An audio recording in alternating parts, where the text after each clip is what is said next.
Tierra del Fuego was discovered by the Portuguese explorer Magellan in 1520. He called the country the Land of Fire, with a reference to the bonfires of the native Indians. The European era of great explorers is over, but there is one new discovery. One worth travelling for. A discovery that's the source of legends about Tierra del Fuego. This is the one. The salmotruta.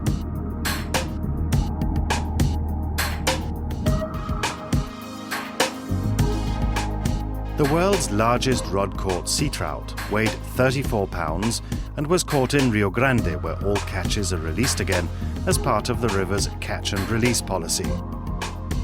In Fly Fishing Academy Volume 1, we went salmon fishing in Iceland. In Fly Fishing Academy Volume 2, we'll go to the Rio Grande in Argentina's Patagonia region. Here at the world's best trout river, fishing is very varied. We have to use everything from small nymphs and dry flies to large, bushy evening flies. Henrik Mortensen will be your instructor in distance and delicacy.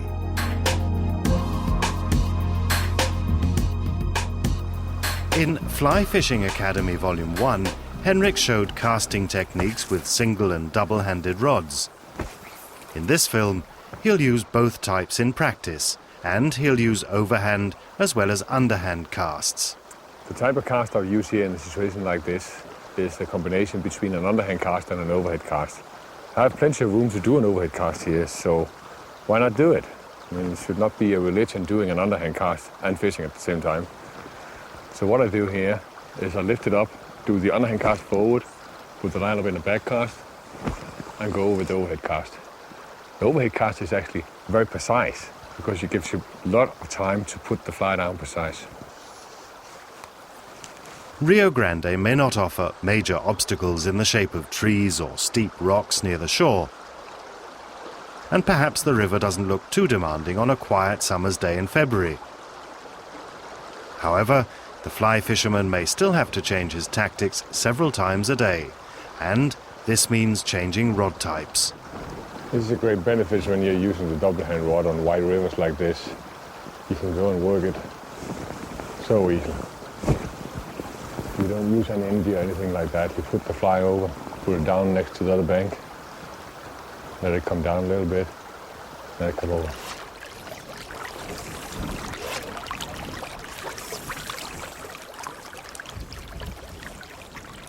The advantage of using a single-handed rod is that you can work more efficiently with your fly, whether you're hitching or using a dry fly or nymph.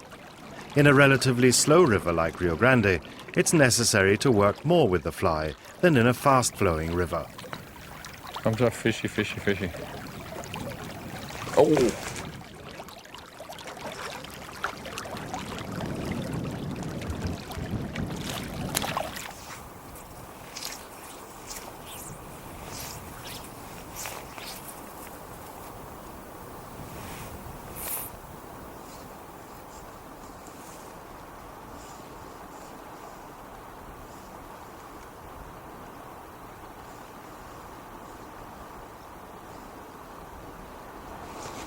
Up.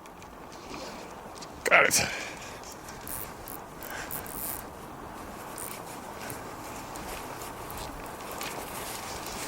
This is more the size we're talking about. I guess a small fish didn't really ruin the pool. I'll have to get down on the side of him.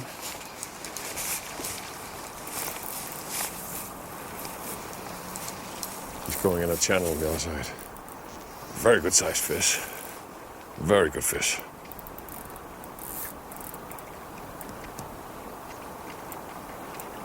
I haven't seen him yet. He's a decent fish, that's for sure.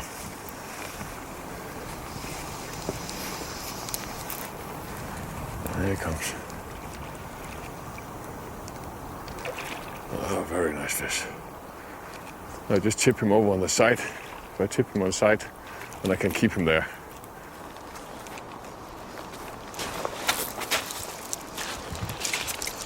Very nice fish. Very nice. Beautiful trout. Beautiful sea trout. See the depth on his back, or white ears. Extremely strong fish. Extremely strong. Henrik Mortensen is one of the world's finest fly fishermen. For nearly 20 years, he's been a casting and strategy instructor. He reads the currents like an open book. What we're doing here is just like fishing in Norway, Sweden, Iceland, Salmon River, like all over the world. Fishing down a neck, we'd have small pockets. And in these pockets, the fish is standing resting. And it's a good chance that you can get a fish because they're pretty aggressive when they're standing a neck. For the past 10 years, he's worked as an instructor at some of the world's very best salmon rivers in Iceland, Scotland, Scandinavia and North America. Since 2002, he's been the chief designer and developer of rods, lines and reels at Sierra. His catch record counts more than 6,000 trout and 2,400 salmon.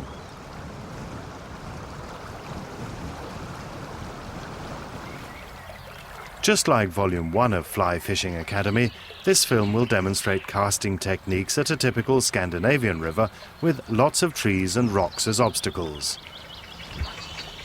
As a rule, it's expensive to visit good fishing waters, and in order for you to profit the most from your fishing trip, it's important that you're well prepared when you finally embark on the vacation of your dreams.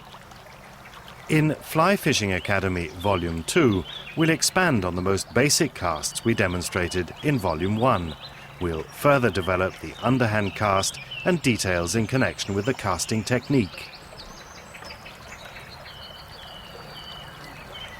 In Volume 1, we showed you how to do the underhand cast with a combination between arms and body. First, we showed you how to do it with the arms alone. It looked like this. This is only the arms working. I'm not using the body at all. Then we showed you how to do the body alone. Same movement, but this is just the body working. Only the body. You tip back and you tip forward. Kind of twist it a little bit. One more move, like this. Then we showed you how to combine these two, using the body and the arms together. And then it looked like this. And we discovered that the loop came out much more quiet and much more nice. And it was a much more pleasant movement, actually, because you could do it much calmer this. One thing you always have to remember, though, is to keep the rod vertical. That means if I cast 45 degrees downstream, I kind of push the butt of the rod towards my right elbow. So it looks like this. In this way, the rod will be vertical. And that means the line which comes below comes up to be the upper line and lies just over the underline. When I angle up more than 45 degrees sometimes, I lift it up and do this movement here. What you don't do here is taking the rod around horizontal. Well, a lot of people do that when they do this movement. They push the rod around horizontal, and that means the loop is going to come out sideways and you're going to lose all the energy in it.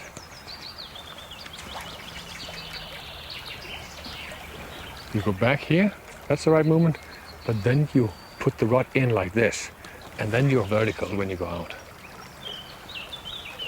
Like this, and then out. Let me show you how to do it. Lift the rod out, go around, put the rod vertical, and then put it out, like this. This way, the loop comes straight out, and you cast across. In Distance and Delicacy, Henrik will offer good advice on how to use your casts at the river and how to avoid spoiling your chances of a catch.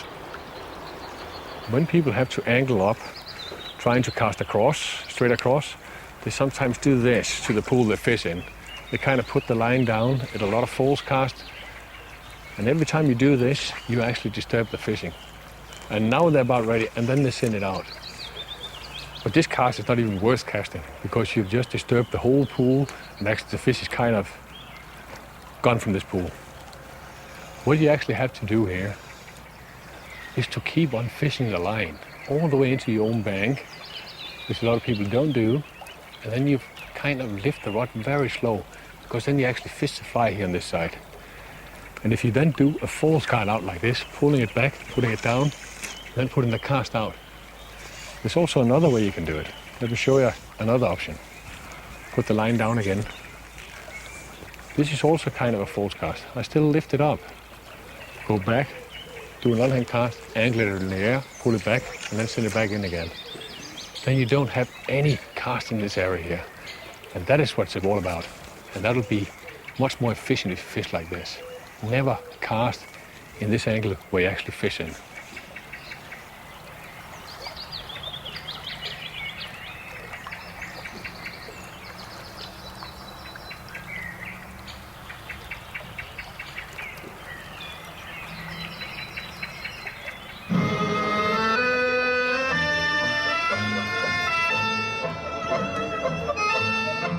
Buenos Aires.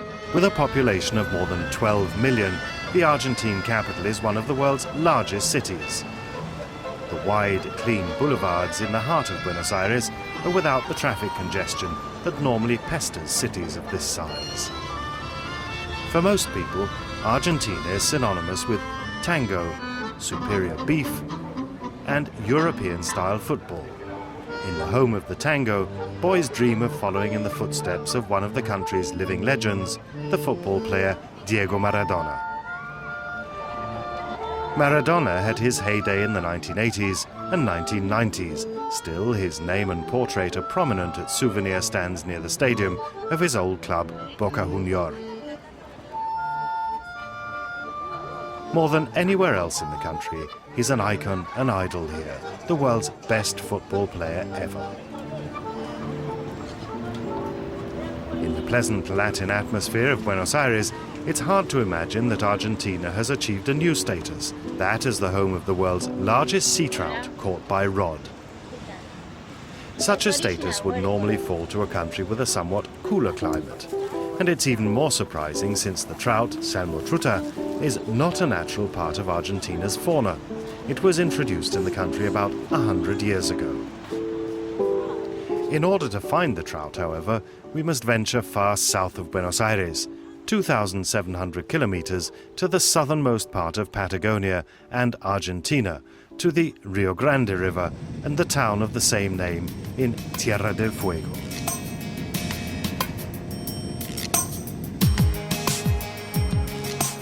Rio Grande is a wonderful trout river.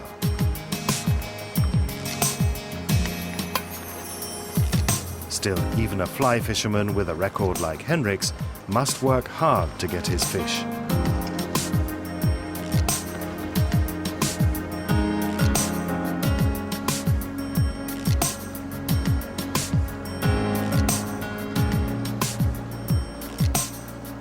The changeable weather is highly demanding. One day sees temperatures of 27 degrees Celsius, while the water's about 20 degrees. Only a day and a half later, the wind has turned to a southerly direction and rolled a cold, thick blanket of hoarfrost over the landscape. Such a morning, Rio Grande is enveloped in fog and the water's suddenly below 10 degrees.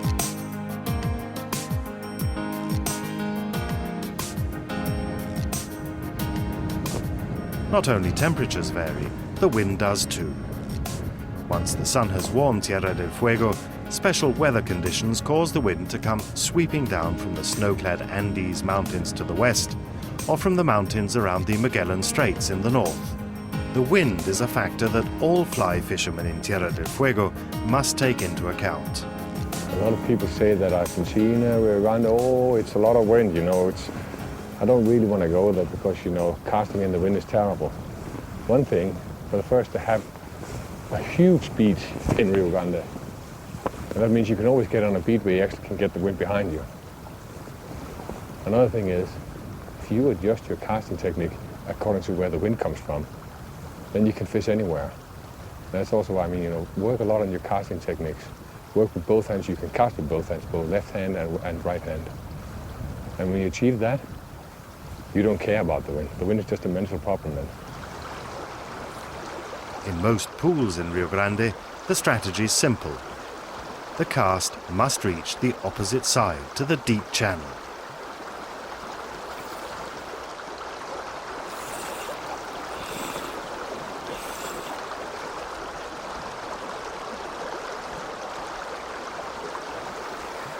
This is probably the heaviest, or the strongest fish I've had until now.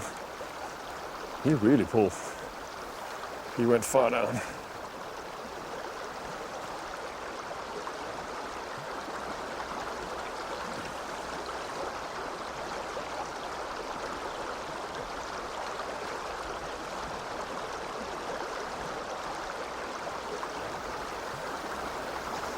Ah, it's cooked. Beautiful coloured cockfish.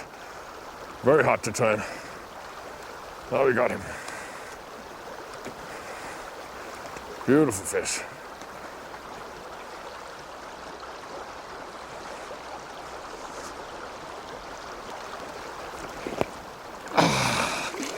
Awesome fish.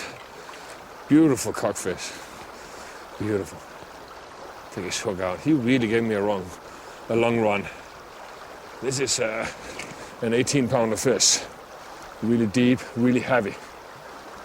We gotta get him out because he used a lot of oxygen when he was doing this, and the temperature is still not too high in the river. You gotta make sure that he breathes while I enjoy him. Fantastic. Absolutely fantastic. Come on. How are you feeling? Okay, a little dizzy?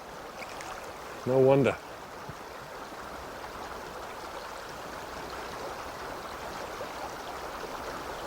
Beautiful fish. Just support them here in the start so they have their balance. Make sure they swim. Don't just leave them. Just make sure that they swim out like this. Fantastic.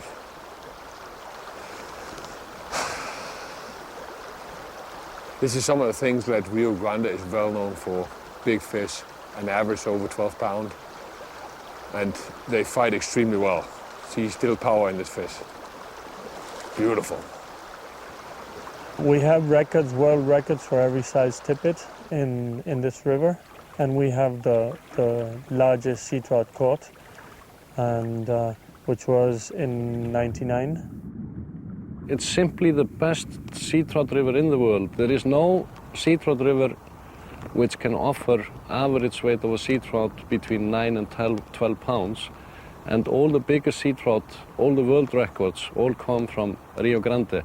The biggest one in the world, 34 pounds, and they catch every year 30, 32, 33 pounders. And often it's not unusual issue that the guest catch one 20 pounder or even two 20 pounders or over for a week. And this is the only place in the world which this can happen. The conditions at Rio Grande force Henrik to break one of his fundamental fly fishing principles, that of using a short line. I prefer to fish on a shorter line. The shorter line, it's just much easier to control the fly. But many times you get into situations where you have to do a long cast. And in this situation it is necessary because I have to get to the other bank and get the fly cut off from that one. And I cannot go on the other bank and fish because the fish will see me then and I'll spook them because they're standing on the other side. Put the fly down there, let it come down into the channel, and let it come out of the channel. Small moves.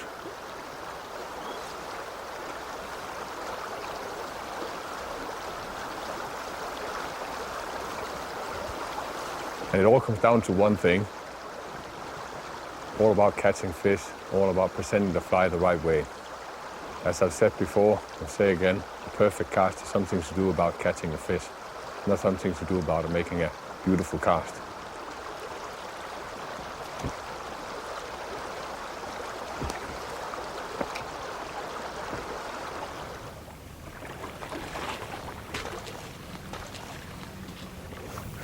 Seems like new fresh fish is arriving because we have a lot of fish jumping the lower part of the pool. So now you want to keep the fly in the pool, that's for sure.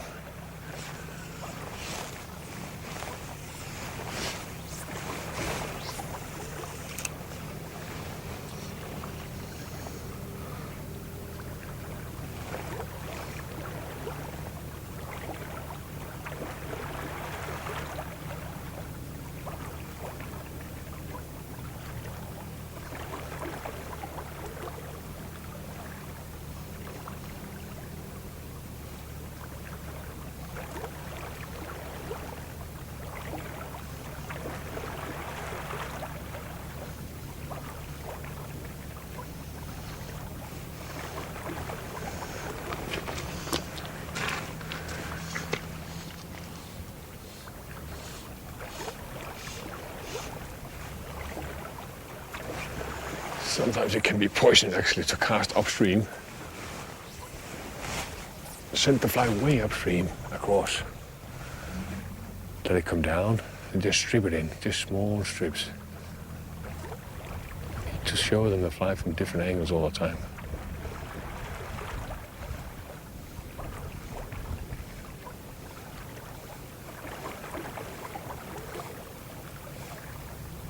Yeah, got it. Worked.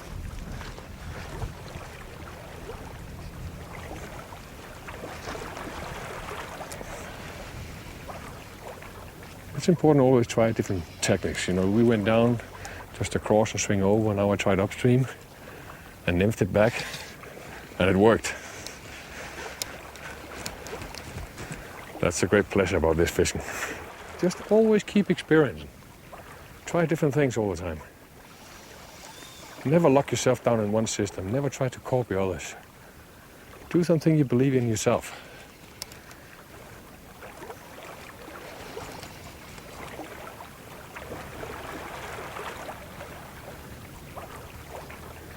Good, powerful fish, this one.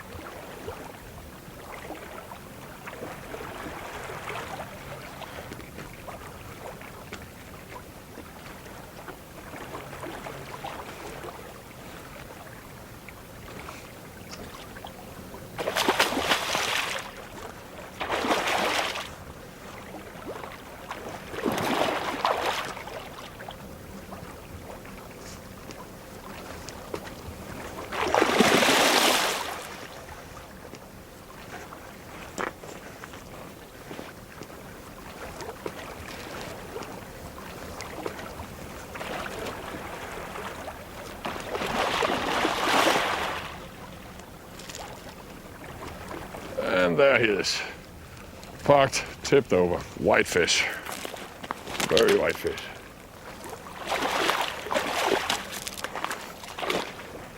Wow, extraordinary, no doubt. What a fish. Look at how deep he is, how white he is. Beautiful. See, changing the techniques, doing the upstream, is so important sometimes. Don't lock yourself down in one system. Change it all the time. Change the technique on the place. Show the fly in so many different kind of angles. And you get these results. That's what it's all about.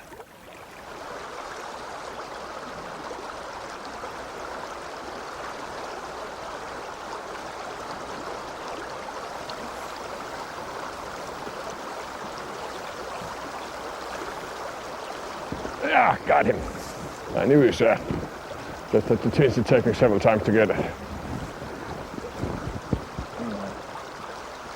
I've been over him a couple of times, just with like normal swing across. And then I changed to casting a little upstreams and then nymphed it over him.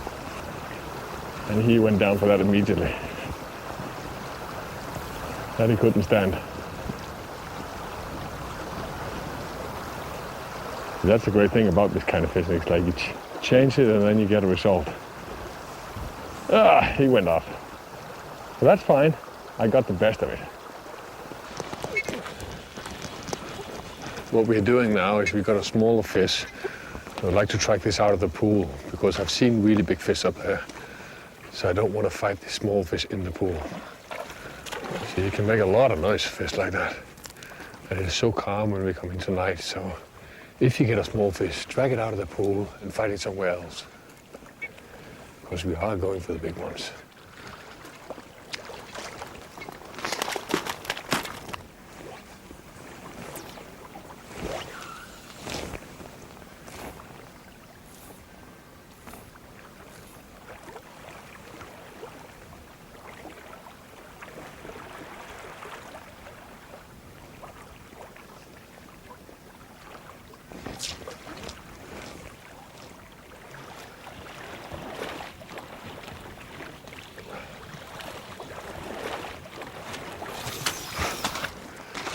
Let's see if this is bigger. It was a better take though than the previous one we had.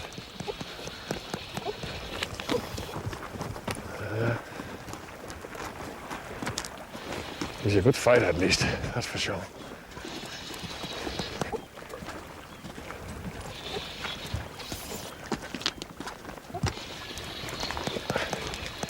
But you never know here at the dark. Well, you can feel they're heavy though, but tremendous good fighter. This one here.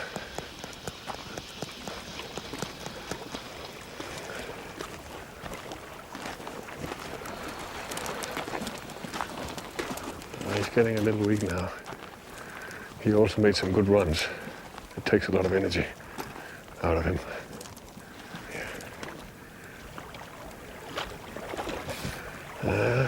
He's not quite ready yet.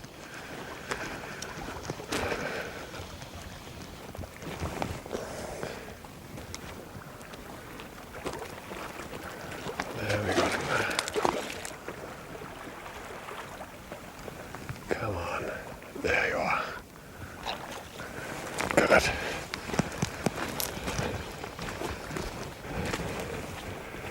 This is typically here at night, you know, you get the cockfish, the colored cockfish, because they're spawning, and that's when they get really aggressive. Beautiful cockfish. Very colored though. That's why they fight extremely well, these cockfish. Beautiful fish, absolutely. He's been in the river for quite some time. We'll give him his freedom again. He's got a job to do here. The fly fisherman encounters new challenges at each individual river. At Rio Grande, it's the wind. Without warning, it can explode from calm to strong breeze, or even worse. The weather has changed now, and I have a very strong wind coming in from the back. And that means if I do an overhead cast here, the line and the fly will always hit me in the back. It's impossible to pick the line up and throw it in the back. So what I do instead is do the underhand cast here. Using the underhand cast here, I'll never take the line behind me. And actually I can lift it up very light, put it down, just let it go forward, holding the rod up, and actually the fly goes over. See, that makes it much more easy to fish this way. And you don't have to fight the wind. The wind is actually helping you here. So this is a situation where you have the wind in the back.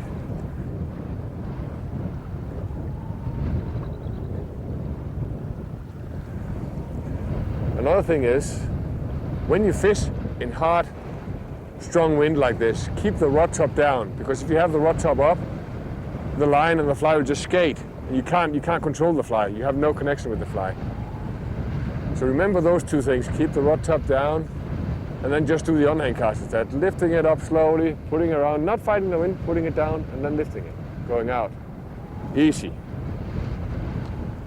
Back to fishing. It's the sudden weather changes that really put the fly fisherman to his test. Whether many hours of practice enough, it's in this type of weather the fish become aggressive and willing to rise.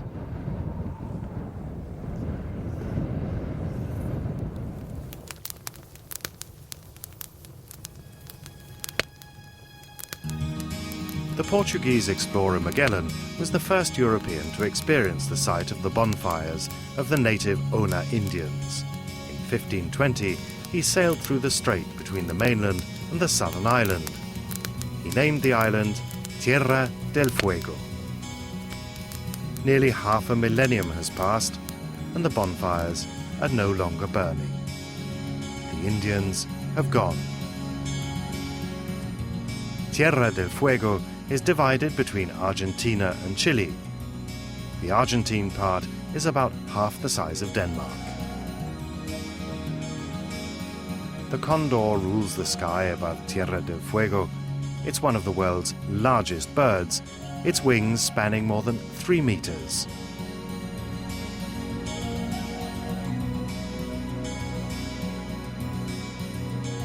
Another large native bird is the caracara, a falcon that also feeds on carrion. The beaver family lives along the river. Flocks of Magellan geese stay close to the river. There are insects in Tierra del Fuego, but no mosquitoes. The climate is too harsh. All around the lowland plains roams the guanaco, the less famous cousin of the llama.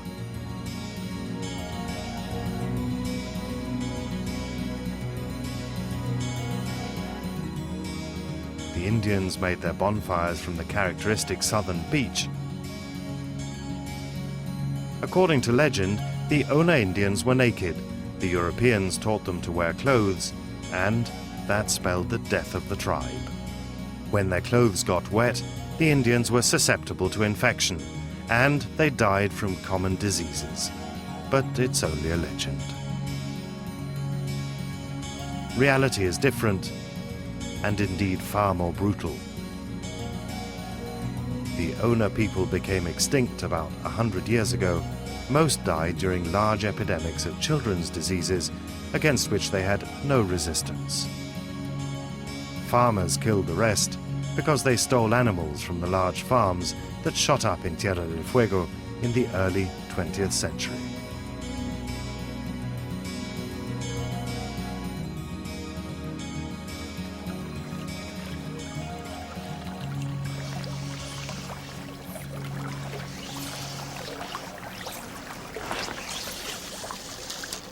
No matter whether the challenge is exotic fishing for the world's largest sea trout in Argentina, Small fish. or brown trout in the local creek, your equipment must be optimally composed. Today there's two different kind of lines in the world. There's one called double taper, there's one called weight forward. I prefer the weight forward line. It consists of a running line, and it consists of a belly, and then also it has a front tapering, and then we have a leader in front of it. If you look at that, then you can see that we have the running line first, which is a level piece. Then we have a floating belly, in this case here, and then we have a leader which we put in front of it. If we add some extra bellies, we can add a belly, for example, which has a clear tip. It could be a belly like this with a clear tip, which is called floating intermediate. If we add a sinking line also, then we have three different densities. And if you also have three different kind of leaders, you can attach a super fast sinking, and an intermediate. Then you have 9 different ways actually you can present the fly in. You have 9 different combinations you can put together. But it is still a weight forward. Most people would call this a shooting head system. I still see it as a weight forward. I actually see it as a modified weight forward, which gives me the possibility to present the fly 9 different ways, but always have the same cast. Yeah, got him. If you're in any doubt as to how to compose your line, a good tackle shop will guide you.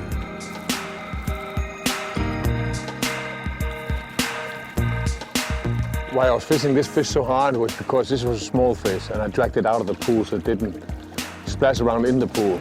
I want to keep my chances to get the big one. So let him go back. There are many ways of putting together a fly line.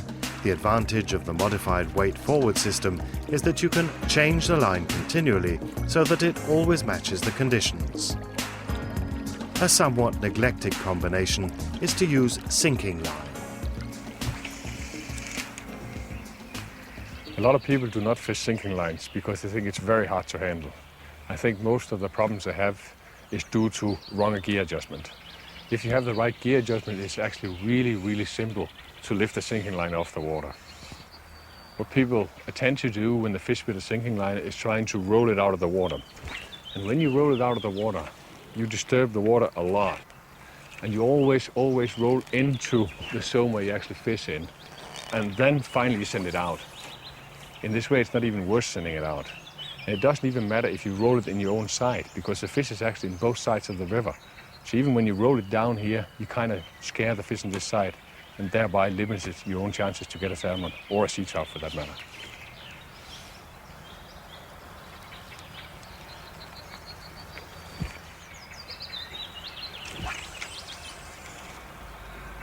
If you have the right gear adjustment, fishing with a heavy sinking belly, it's actually easy to lift it out of the water and cast it out again. One way is actually you lift it to your left shoulder, then you punch it out and pull it back, put it on the water, and then go out again. You don't disturb the surface in front of you. This is one good way of doing it. Another good way of doing it is actually screwing it out of the water. What I do there, I lift it up like this, then I kind of cast horizontal, pull it back, set it on the water, and then go out again. In this way, I kind of screw the line out of the water. It does not disturb the water. I put the leader here and just go over in a regular underhand cast.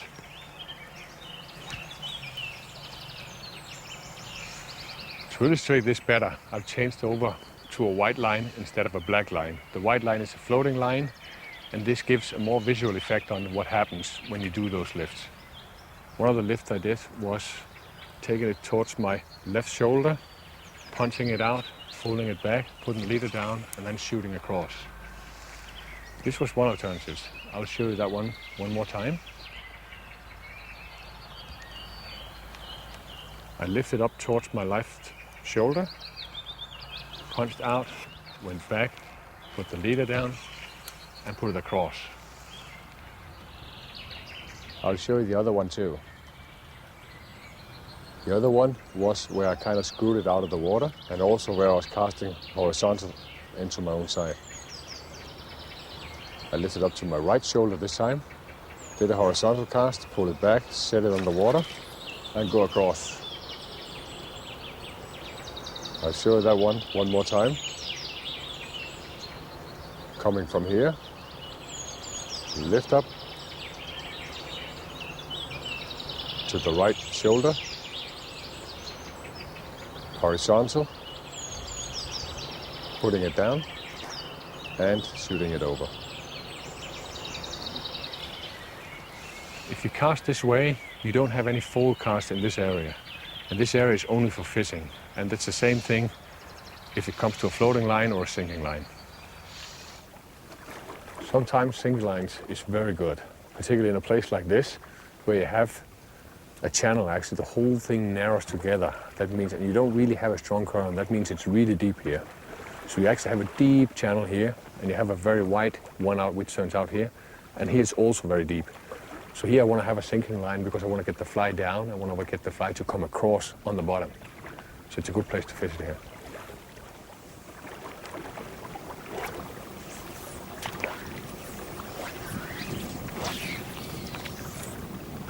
As you may have noticed, Henrik's line never gets tangled during fishing.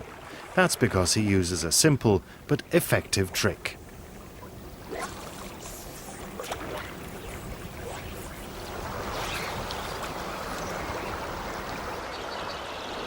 When you do longer casts, it's very important that you keep some kind of control over your running line. The best way to do that is actually to put it around your fingers in loops.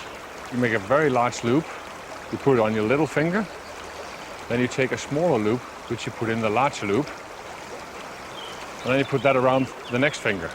This way you can have a lot of loops hanging inside each other. This way you have two loops hanging down, and they'll be hanging inside each other. And then when you let go of it, they will be released very nice, very easy. And you never get tangled then. It's very easy to shoot and keep control over the line in this way. But that's not all there is to be said about lines. There's one important detail you must remember if you want your cast and fishing to be optimal.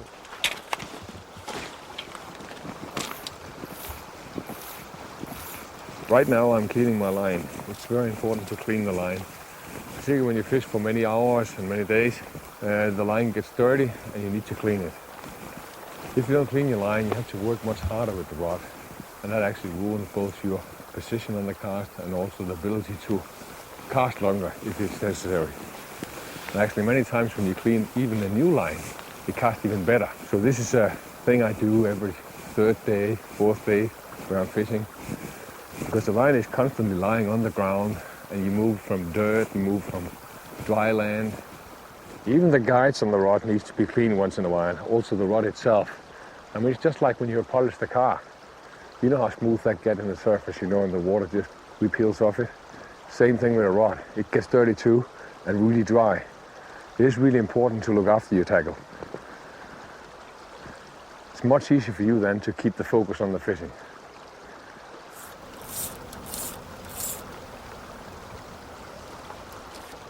This is still early morning and the water is very calm. It's very undisturbed surface we have here. So I want to like stay a little in and then fish a nymph from the other side. Only concentrate on the other side and out to the middle.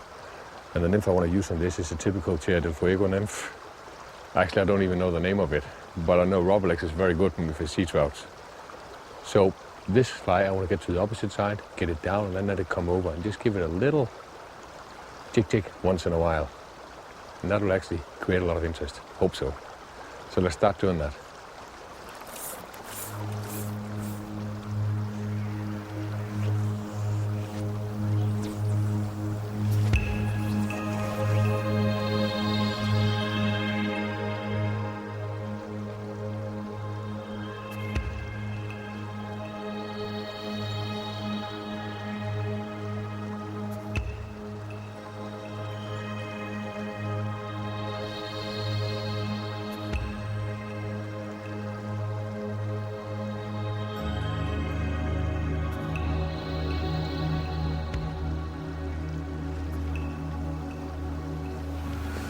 Past the middle. They can still take here though.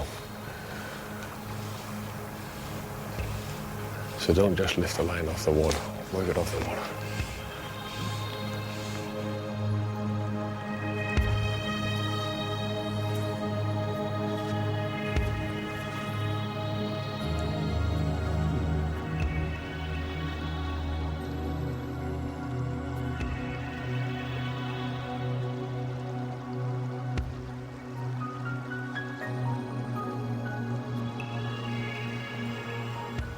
Oh, got it. Got it.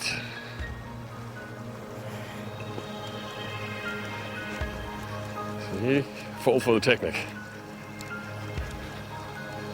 Oh.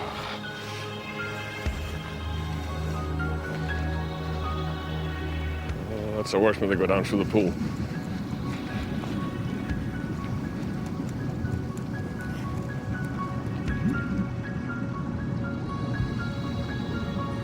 See if you can turn the fish up here. Oh yeah, we got him up. He's tipped over. There he is. Beautiful fish again. Oh. Beautiful color for the fish. Absolutely amazing. You have to enjoy them just for a minute when you have them here. Look at them. That's what it's all about. Giving a good fight and then enjoying them.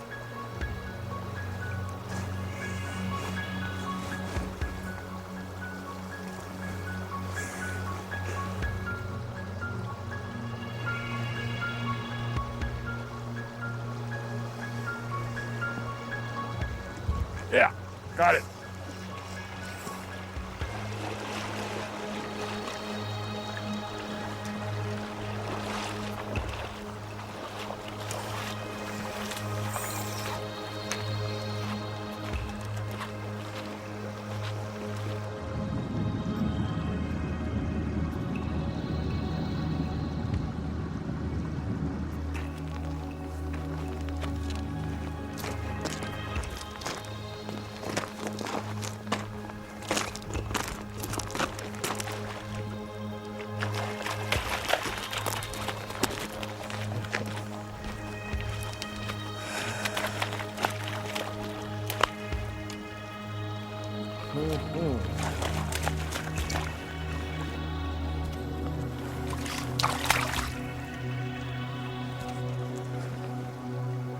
Slightly colored fish, but extremely good shape. Deep fish, really fat.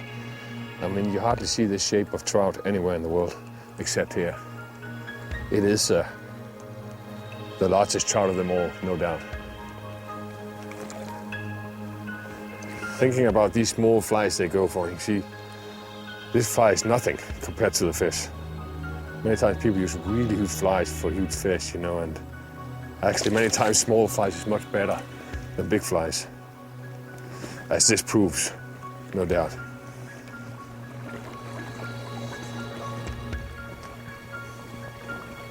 Up here the river is very wide, and then it kind of narrows in here, and we have a strong current on the other side, and we have dead weight on this side here in the river. So that means actually we have a channel very close to the other side. Here I'd really like to get the fly down into the channel and coming out of the channel. For that purpose, I'm using a floating line, long leader, and a nymph. And then I'm casting it a little upstream, mending it down, and then following it around, and then giving 1 or 2 nymphs on the way out, or jerks in line on the way out. I'm going to use a nymph for this one, a very small nymph, because it's still early in the morning.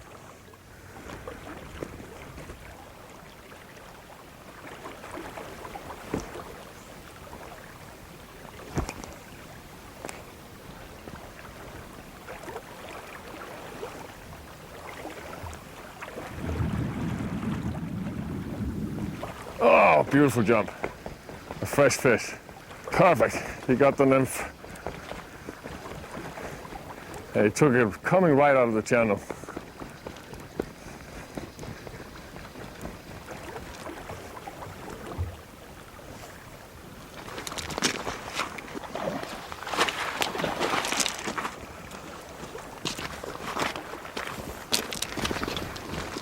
He's really moving.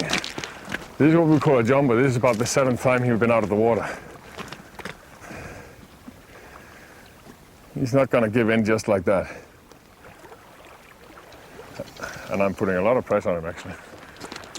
But you also have to watch out and not put too much pressure on it when you're working with small nymphs, because you don't know how this hooked. But anyway, I've had the best already. The take, no doubt.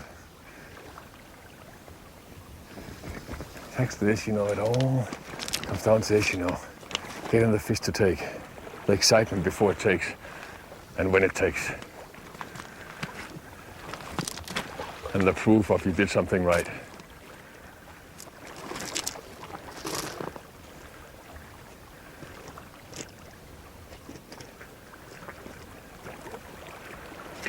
And now he's coming. I just want to have him slide up there on the beach. As long as he slide up there and he falls over. There, got him. Beautiful fat fish. You see, he's still not finished, but he was tricked the last meters here. Beautiful fat fish. Easy fish, easy. Easy. Easy. See how the nymph is sitting there in his mouth? It's just in the lip here. Just in the top of his lip. And this is a good hook because it's very strong here, you know. They don't get off here. I mean, amazing fighters, and see the depth of it. Fantastic.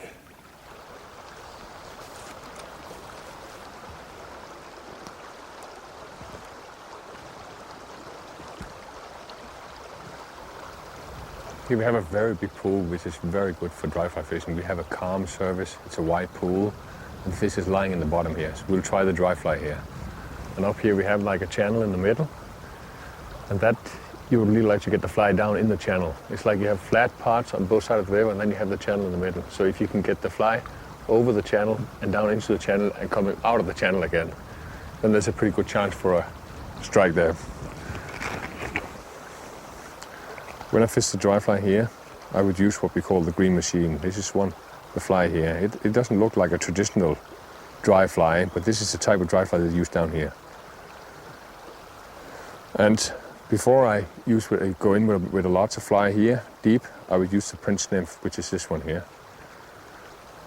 Very small fly still, but you know, still even small flies give big fish. And then in the end, I'll use the larger one, which is this one here. Actually, I don't even know the name of it, but it doesn't really matter. What matters is catch fish.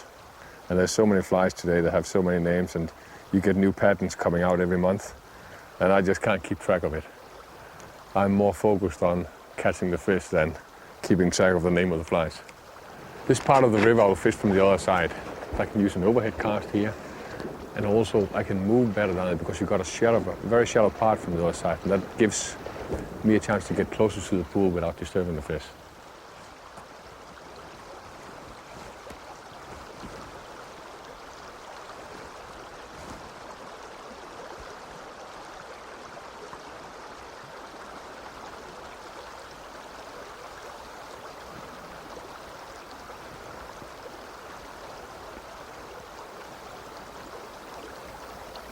Always keep your eyes on the fly. Always look at it.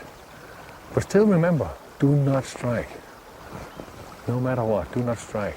This is a fish, you know, it strikes itself. You don't have to do anything what that matters. Just be able to put it out in a straight line.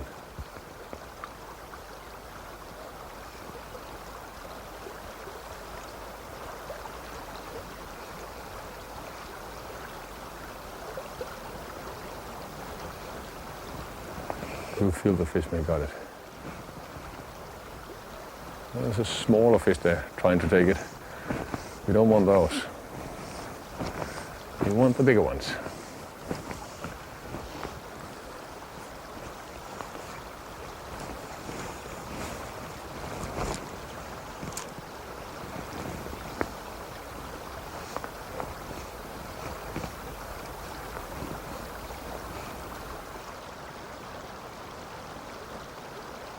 Oh, you got it. Wonderful take. Oh. Good fish. Two. Beautiful. I mean, it is so exciting when they take. So exciting. It just beats anything. Dry fly fishing, hitching. This is just the best. But always be aware of it's small flies. So you can't really press them too hard. You never know how it looks, how it's hooked. But anyway, again, if you lose them, you lose them, you know, and you got what you wanted. You got the take. The important thing.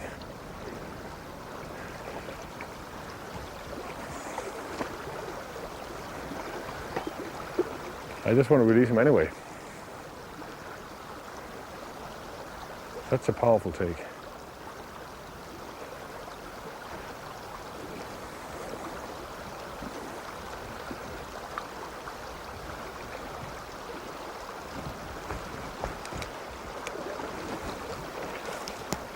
So extremely good fighters.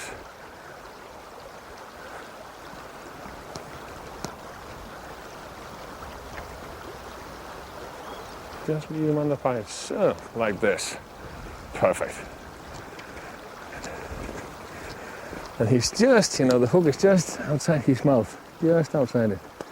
It's hardly in anything. It's still well put.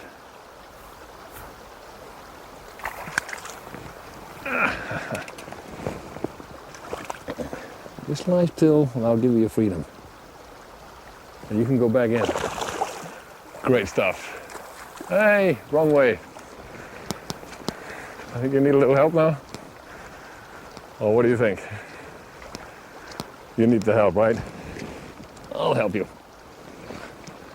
I'll help you. This is the way to go. Bye.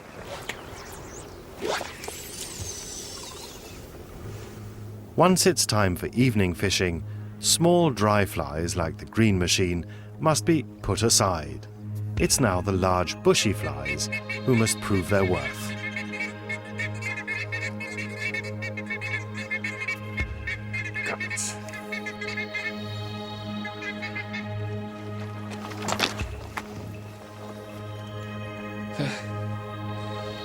Big fly. When it turns dark at night, you know, you use the big fly. It's a big fly compared to this fish here. This is a nice fish, oh. The story of Rio Grande's trout stock is a legend of its own. The legend takes us back into history to the era of a century ago when this derelict building at the Buenos Aires harbourfront was new and sparkling. In 1904, a ship came in with an unusual cargo from England. The consignment was fertilised trout eggs. In the 19th century, British fly fishermen had begun to catch and harvest eggs from spawning trout to protect the stocks. And from the middle of the century, they shipped fertilised trout eggs to Australia, New Zealand and North America. Around the turn of the century, the first trout eggs were released in the rivers of Patagonia. The eggs were carried all the way from northern Europe in milk cans and vessels filled with water and moss. The layer of moss was to provide oxygen for the fertilized eggs. But it wasn't until the 1930s that the Argentine trout adventure reached Rio Grande in Tierra del Fuego. The man behind the project was John Goodall, manager of one of the large farms and an impassioned fly fisherman. He ordered the first fertilized trout eggs, which were released in 2 of Rio Grande's feeders. But it still took another 40 to 50 years before the first pioneers found their way to Rio Grande and began to reap the harvest of Goodall's work half a century earlier. Genetically, brown trout and sea trout are the same fish, the salmotruta. Actually, it's a natural anomaly that trout thrives in Rio Grande. There isn't much food in the river.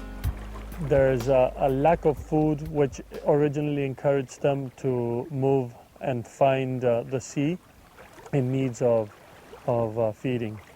So the estuary is very, very easy for them to reach and easy because of the tides and so on, and the rich food and the sea. Very good start, first cast. The result is amazing. Rio Grande holds the world record in rod-caught trout. I don't know the reason for this high number of fish coming into this river system, but you see when you are fishing the river, the whole riverbed from the top of the mountain all the way to the sea is spawning ground. So they can spawn basically everywhere. So I think that might be one of the reasons that this high quality spawning ground for them. Let's repeat it once again. The perfect cast is the cast that prevents the fly most invitingly for the fish, the cast that catches the fish. This is why it's important to be able to cast over your left shoulder with the left hand on top when circumstances dictate.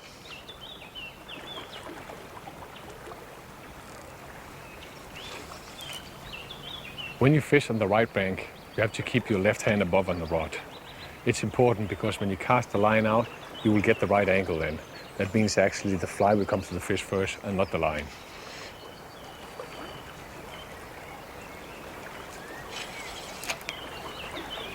Many people tend to keep the rod in their right hand above because it's easier for them. But that means when you do it from this bank here, they'll cast much more across. And that means actually the line will come to the fish first and then the fly afterwards, which is not a good presentation. I strongly recommend you learn it with your left hand above here when you're on the right bank. But if you can't do it, there is an alternative to it. You can actually just move the whole concept of casting over to your left side, but keeping the right hand above, like this. Because in this case here, you will still have the right angle on the water, and the fly will still come to the fish first.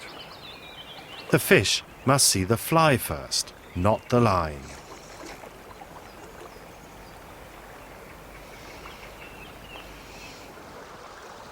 Sometimes it can be an advantage to fish with a long leader.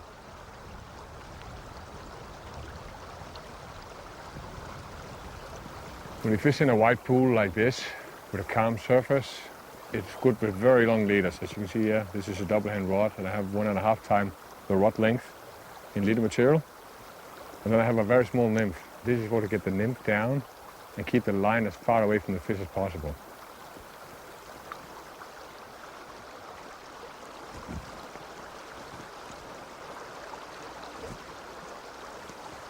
The type of cast we use here is a combination between an underhand cast and an overhead cast. I have plenty of room to do an overhead cast here. And I have much more precision in an overhead cast, so why not do that? So what I do is I lift up and do the underhand cast first. Don't let it go down, keep it in the air, overhead, and sending it over. Mending once. Thing is, this cast is very efficient because the precision on an overhead cast is actually higher than it is on an underhand cast. And what we're talking about is precision here. I have to get the fly as close to the other bank as possible.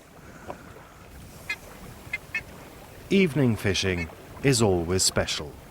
When dusk sets in, the fish rise aggressively onto large black flies. We tried the nymph and it didn't work. And now the sun has gone down and it's turned darker. So now we want to move in with a larger fly. Put on a big sunker here. And these are very good when it's dark. So we'll try this.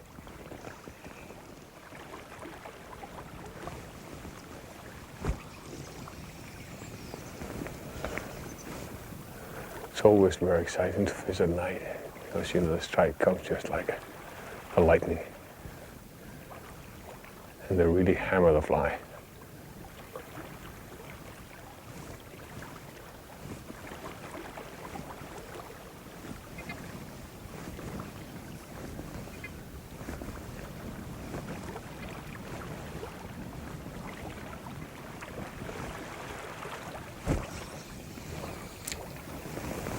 Get the fly as close to the other bank as possible.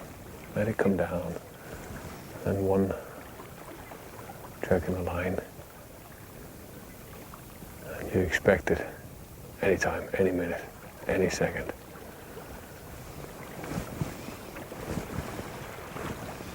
You really have to believe in it when you fish it. You really have to move your thoughts out to the fly, being the fly.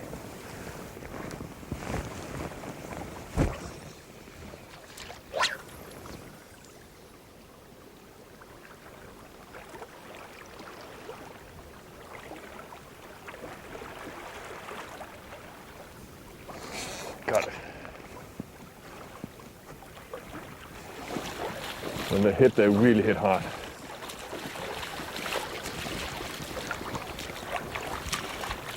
He really hit it, this one here.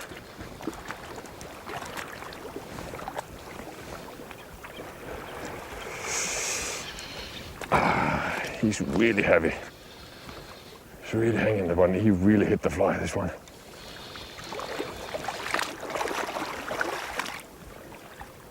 I haven't seen him yet. He's still standing at the same place. Totally amazing hit. I see I'm putting quite a good pressure on him. I'm trying to lift the fish up. But he's just not moving. He's just swimming upstream very slowly. Oh, he is good. He's a good fish. Very good fish.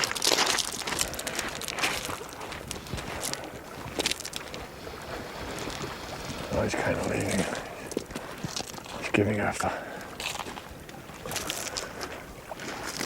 He is good. I don't like the shallow water.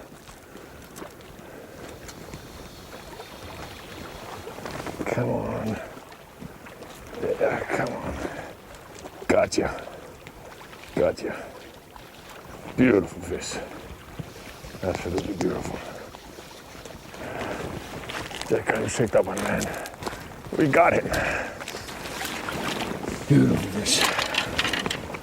See, when they hit in the dark, these fighters, you really get a good fight. No doubt. Fantastic. A really Rio Grande sea trout. Perfect.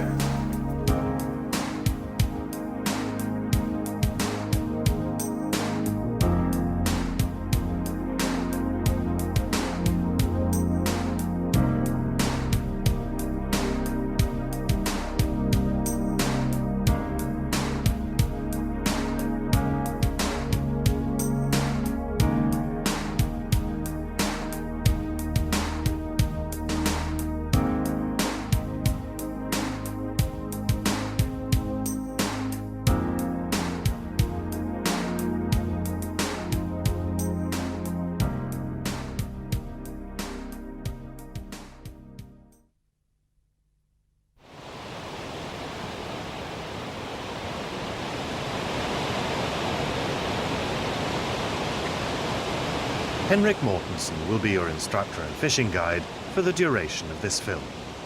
We'll be traveling widely from simple, basic casting exercises for both single and double-handed rods to some of the world's best salmon rivers in Iceland. Beautiful fish. What can you say, huh? Amazing, isn't it? Salmon fishing when it's best. He's often been called one of the world's best fly casters and salmon fishermen. Henrik has a simple yet effective fishing philosophy. Rule number one is that your cast is not perfect until you're able to present the fly to the fish in the right way. Oh! The first point is to let the rod do the work while you use as little effort as possible.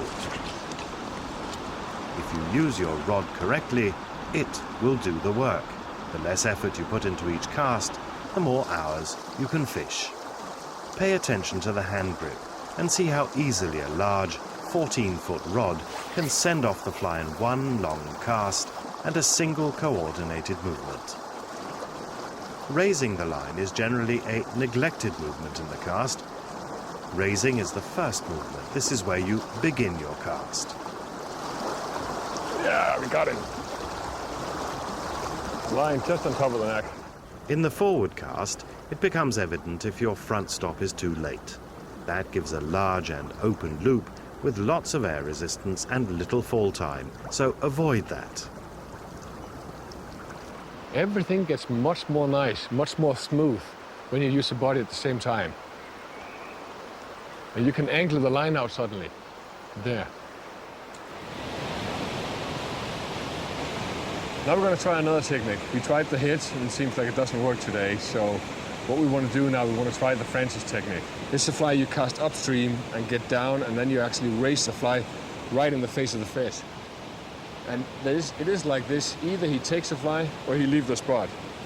It is in a way like raiding the pool, but it is efficient. And this is the last one I try always. You know, if I've been to a pool and tried everything else, then I want to try this one because I've had a lot of success with it.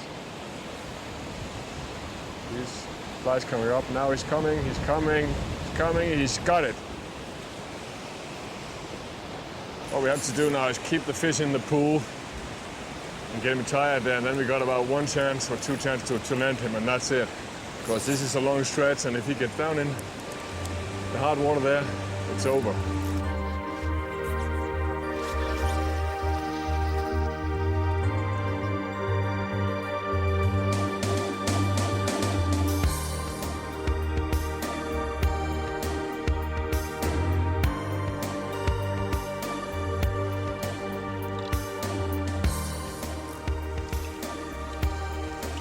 Oh, maybe once again. And there he got it.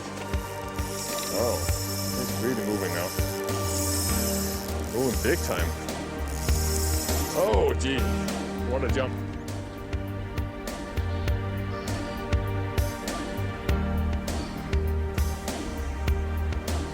So the point is here, learn the basics and you'll be able to do so many things with this cast. So you can just play with it in the air, you can do anything, just matter that the leader is the one that's going to be on the surface. As long as the leader's on the surface, when you go forward, you'll have the tension on the rod and you'll be able to cast anywhere. And you can put in as many circles as you like, actually. Look at this one, for example.